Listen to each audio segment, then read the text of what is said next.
Good day. Welcome back to the Division of Education, Innovation and Energy e-learning program. I am Ms. Jamila Amin-Bakas, your facilitator for CAPE Biology. And this afternoon we'll be looking at Unit 2 Biology. And in particular, we will be continuing our review on respiration. If you would recall, last day we looked at respiration in terms of aerobic respiration. And so today we're going to be looking at anaerobic respiration, respiration in the absence of oxygen. What is the idea? What is the big picture? Why is it important that we appreciate anaerobic respiration? Well, as we go along, we will see that this type of respiration will still allow organisms to get energy that they can use for metabolic processes, even in the absence of oxygen. There are organisms which live in oxygen-deficient soils in very murky waters, and there are times when in our own bodies we have to do without oxygen. We may be running a race, we may be doing some physical activity, and we may run very low on oxygen. So there are times when that process will ensure that activities can take place. Everything does not grind to a halt. We will also see that men would have used the knowledge of this type of respiration to actually apply it in manufacturing, in biotechnology, where they are making things that can be used and very lucrative at that. So let's continue to look at this process of anaerobic respiration.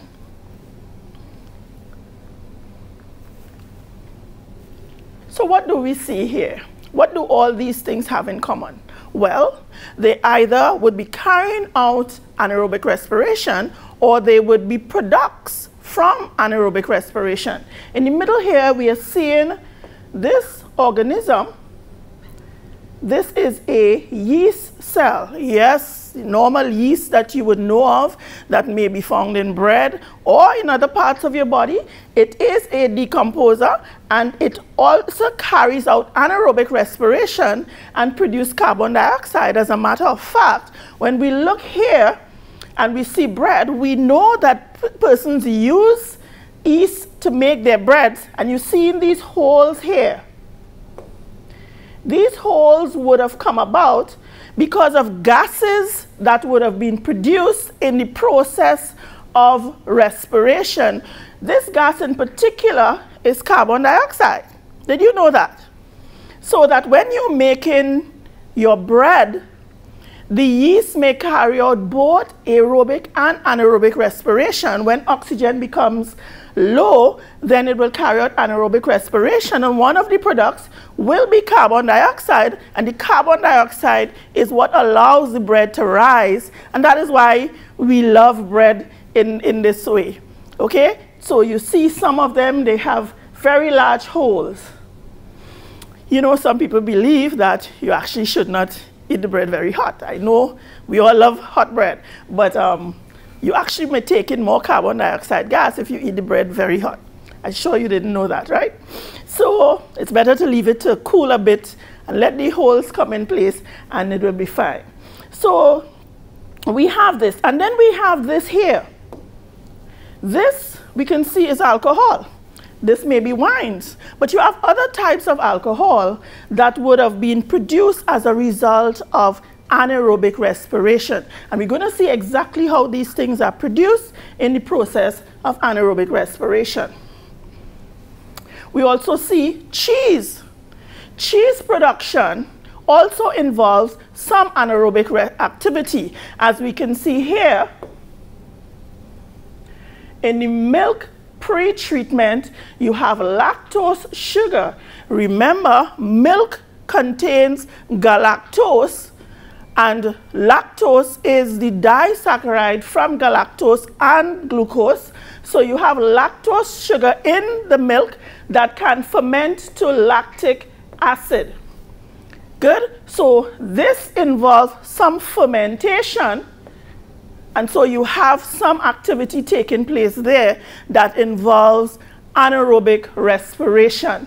So at the end, we will get cheese, which again, it's using our knowledge of biology, using our knowledge of anaerobic respiration to produce a product. Here we are also seeing a picture of some athletes. And do you know the most challenging race to run in terms of the wear and tear on the body is actually the 400 meters race? Because the 400 meters race is considered a sprint. But when you reach around the 300 meters area, your body begins to run low on oxygen. And so you go into that anaerobic mode. And so you have a buildup of lactate. And that is what gives you the burning. So what do you do as a 400 meters athlete? You practice and you learn to work within the burn. In spite of the burn, you work through it. And so the more you practice, you will get accustomed to the feel. It will still be rough, but you can do it. The longer distances, you can pace yourself, and so it's aerobic. But this activity involves some anaerobic activity, and so it is one of the toughest activities to take part in. You will see normally after the 400 meters race, I'm always, overwhelmed the way in which reporters run up to these athletes to interview them after a 400 meters race. And you see the person there panting, breathless, can hardly speak, but yet still they're interviewing them because they are suffering what you call oxygen debt. And there's no way you can run a 400 meters race and not be panting after, because your body will be it will be trying to replace the oxygen to break down the lactate that would have formed during the process of taking part in the anaerobic activity and running the race. So what should we know going into this lesson? I know that was just set. I was put in there for you to appreciate this topic. We want to know, you should have known cell and organelles structure, reduction and oxidation reactions, basic biochemistry, and glycolysis. Now, we would have done glycolysis on the last day, so it's just a matter of going back over it because there's a common pathway between aerobic and anaerobic respiration that involves this process, glycolysis. At the end of this session, you will recall the locations and metabolic reactions involved in the process of anaerobic respiration. You will compare the fate of pyruvate in the absence of oxygen and in animals and yeast. So in animals and in yeast, we're going to compare what is happening in both these organisms to pyruvate. What is happening what will happen to pyruvate at the end of the process. Then we want to illustrate how fermentation allows for the regeneration of NAD and explain the concept of oxygen depth in mammals. We also want to cite commercial uses of yeast and appreciate the importance of anaerobic respiration to living organisms and answer CAPE-type questions. Remember, this is a review, so we are going pretty quickly through the entire process of anaerobic respiration. Normally in a class, if you're doing this activity, you may take maybe 2 sessions to cover it, but we are trying to cover it in this one activity. Now, all cells need energy. We would have done cell structure, so we understand that the cell is the basic unit of all living things. So animals like a cow here, or you and I, we are all made up of cells. The cell is the smallest unit in our bodies. Our eyes are made up of cells. our hands, our brain is made up of cells, our hair is made up of cells, billions and billions of cells. So the cell is the basic unit. Now, every living cell in your body needs to get energy to be able to simply be alive, to be able to work. There are a lot of different processes taking place within the cell that needs energy. Where does it get the energy from? Well, you would recall when we looked at photosynthesis, green plants or autotrophs will trap that energy from the sun. We cannot get that energy ourselves. So when we feed on green plants or we feed on an animal that would have fed on green plants at some point in time, we will now take in that food. Like we would take in, a roti or a piece of cassava or, whatever we take in, it will have a certain amount of energy in it.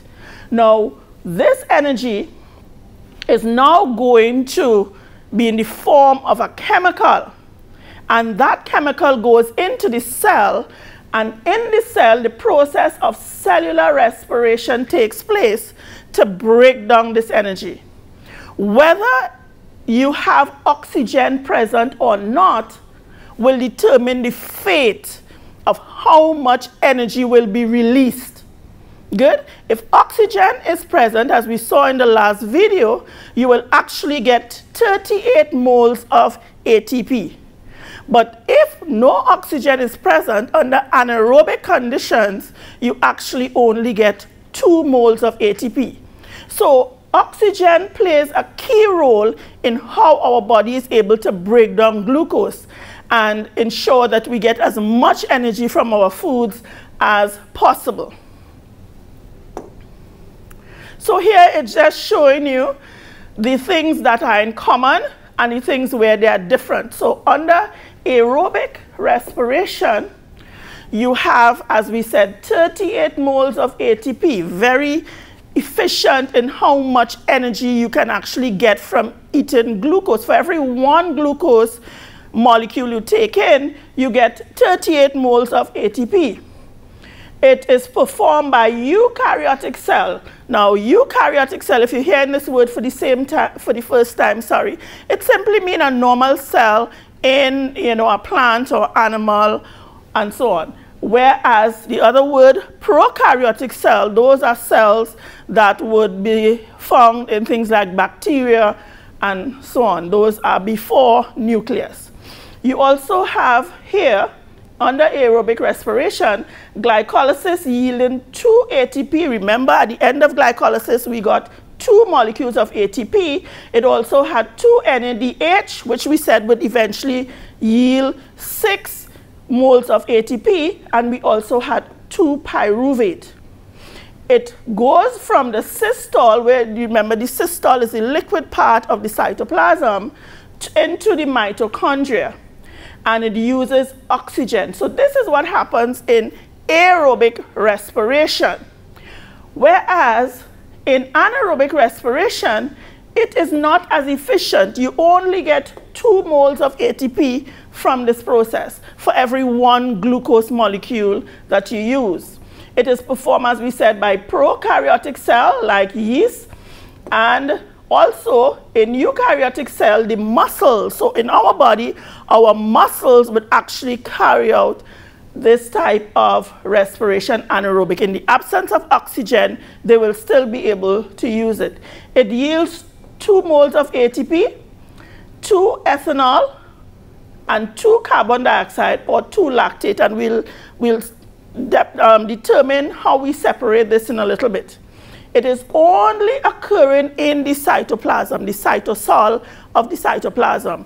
It does not go into the mitochondria. So if there is no oxygen present, the breakdown of the glucose takes place solely in this cytoplasm, and it does not use oxygen. What do they have in common? In the middle here, we have what they have in common. You see, they have the intersection of both circles here. It requires glucose, so both of them would be using glucose, preferably glucose. They can, of course, use other substrates, but glucose is the preferred substrate to use, and the use of 2 ATP. So they will actually use 2 ATP in order to produce 2 ATP. They use 2 ATP and produce 4, so the net product will be 2. They have the same modes of generating energy. Okay? Right. Now this is a breakdown showing you it's more or less concentrated. It does not have the full extent of the processes taking place. It's just to give you an overall feel of what happens during aerobic and anaerobic respiration.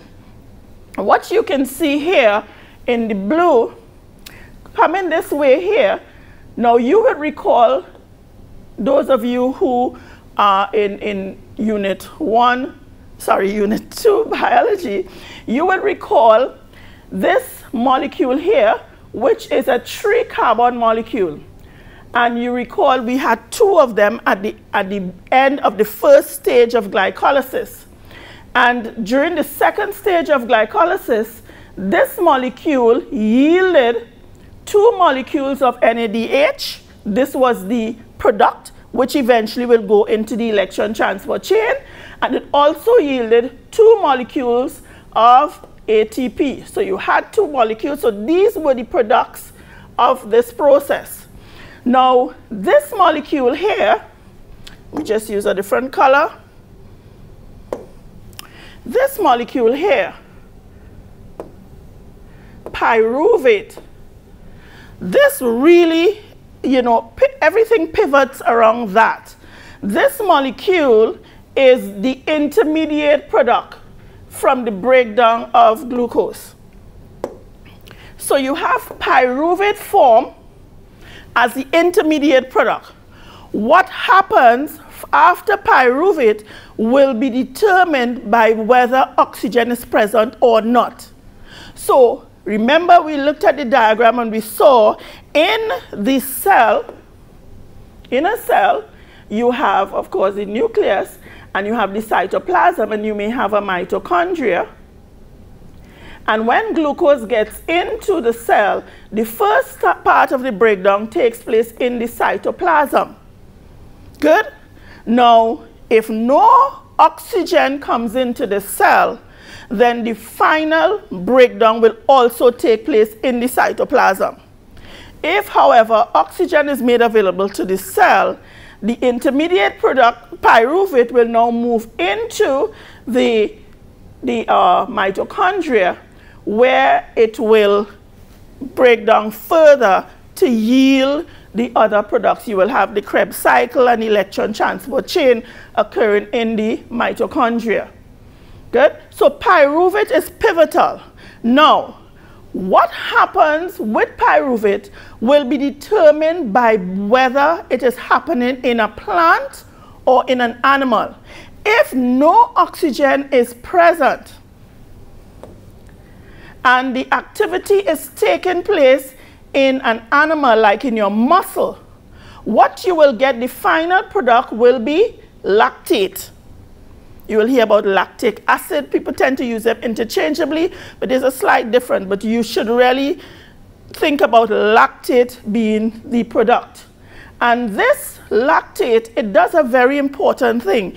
It ensures that the process here continues to take place, because you can see what happens with pyruvate. It actually will accept the hydrogen from NADH and become reduced, and it will allow the NAD to be able to go back here to pick up more electrons. So you keep having this cycle continue. So glycolysis will still occur even though there is no oxygen. Likewise, in the case of plants, so on this side here, we're seeing what is happening with plants. Without oxygen, so in both cases it's without oxygen, but on this side, we're showing what will happen with in the absence of oxygen in animals. And on this side, we're showing the absence of oxygen in plants. One of the first things you notice here, the arrow shows you what comes off: carbon dioxide. So if pyruvate, as we saw in the last video, is a 3-carbon molecule, and it loses one carbon in carbon dioxide, then it's going to produce a 2-carbon molecule that is ethanol. But before it goes to ethanol, when this carbon comes off, it is at this stage, it is ethanol. Ethanol. And then what happens, the intermediate there, ethanol, will take the hydrogen from NADH. So NADH will give the hydrogen to ethanol, and therefore this NADH again can be reformed so that it can go back into the glycolysis to pick up electrons again. And therefore we will produce now ethanol. So you had pyruvate, and pyruvate would have lost 1 carbon, and so it now becomes a 2-carbon molecule. However, you now will have to remove the hydrogen from NADH. It has to be oxidized. So this is the oxidized state. And this molecule now has to be reduced, right? So ethanol has to be reduced to ethanol. So ethanol is the final product. Where do we see ethanol? That's the alcohol that we know many persons enjoy having, whether it's wine or beers or other spirits.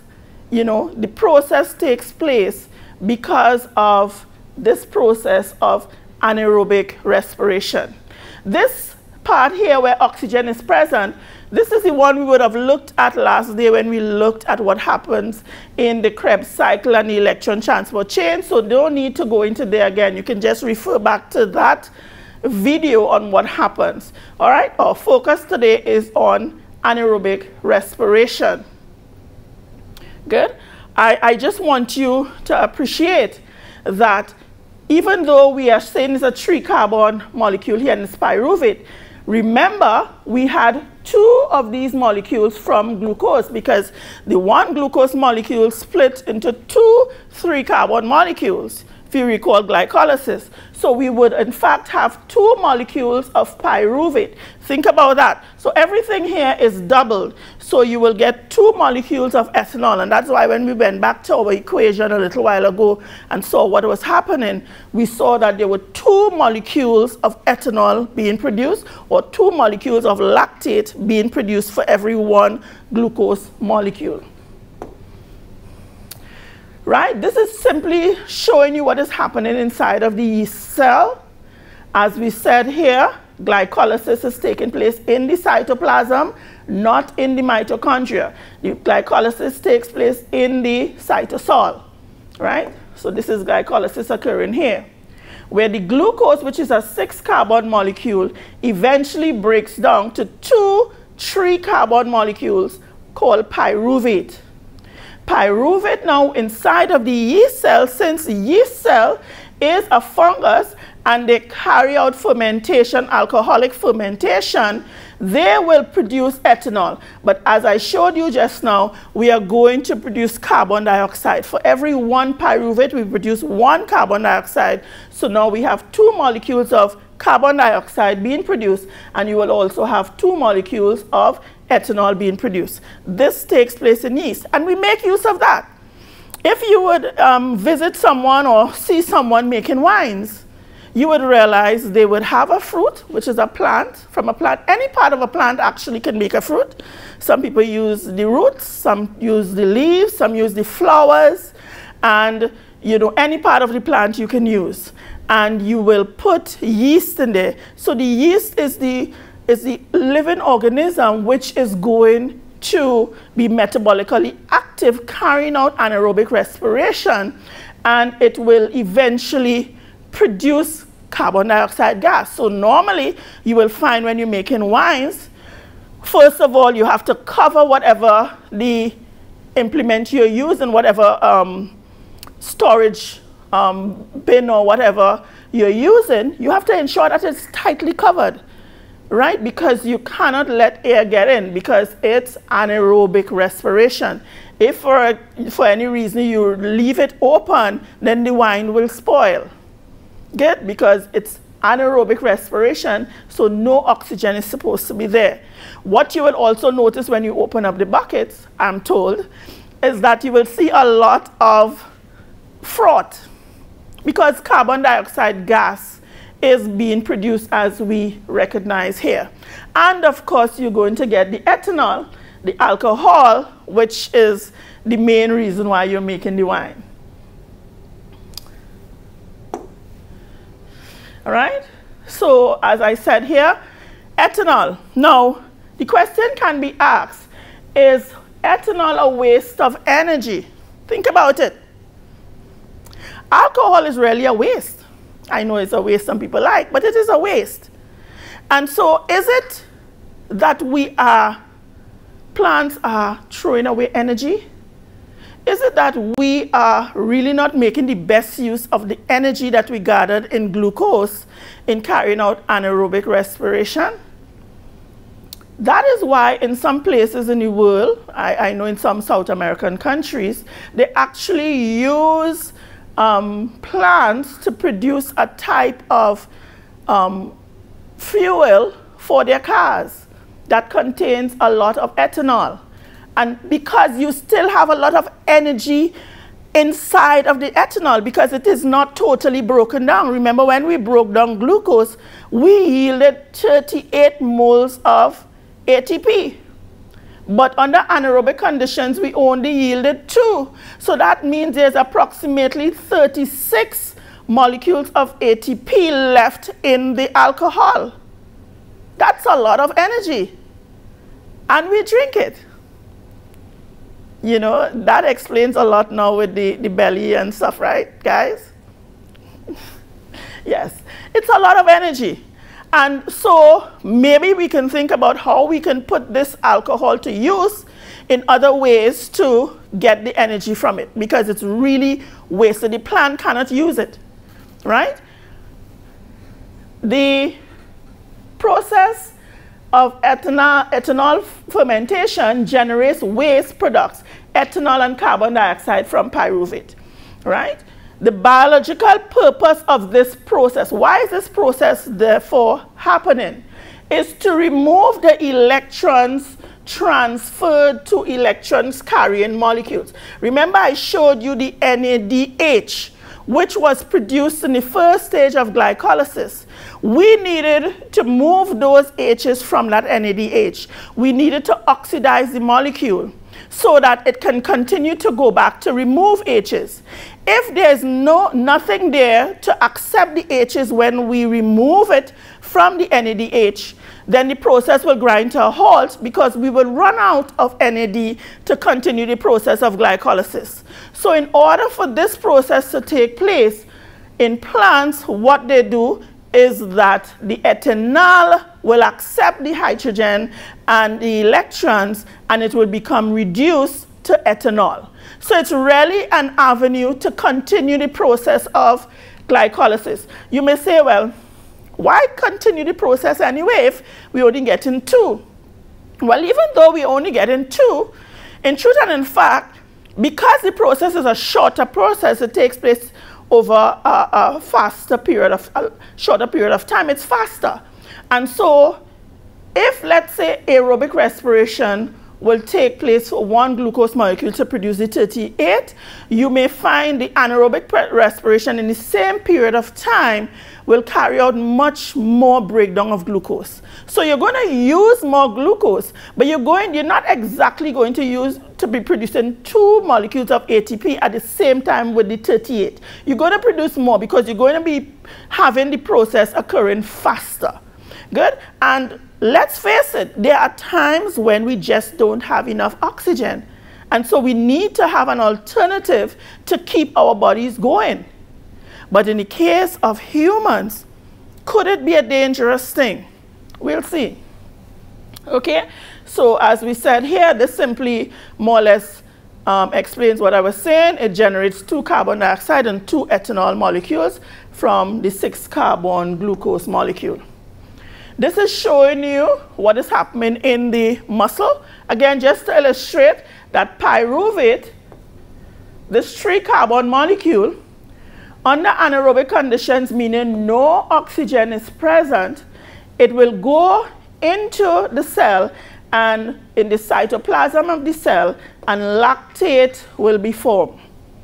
Right? Lactate will be formed.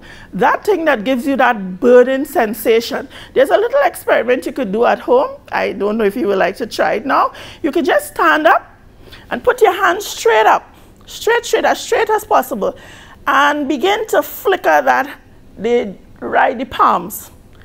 Do that for as long as you can. I guarantee you, pretty soon you're going to find that you begin to tire in that hand. Your hand begins to burn. Good? And you would realize that you cannot flick the hands as fast as you started off. You will begin to slow down. What is happening is that because you realize you may not have a good blood flow to the palms at that stage, your cells are going to begin to carry out anaerobic respiration. And what you have building up in your muscles there, that burning is coming from the production of lactate. Interesting, isn't it? We all would have run those races, especially when we were younger, and felt that burning. Or you're working out in an exercise and so on, you feel that burning. Now you understand why. The faster you go, the more you use up your oxygen, is the more you will get that burn. But the burn would also slow us down because we do not want to have our system crash. So the burn is not a bad thing altogether. It lets you know when you have reached your peak and when your body really needs a break from the activities.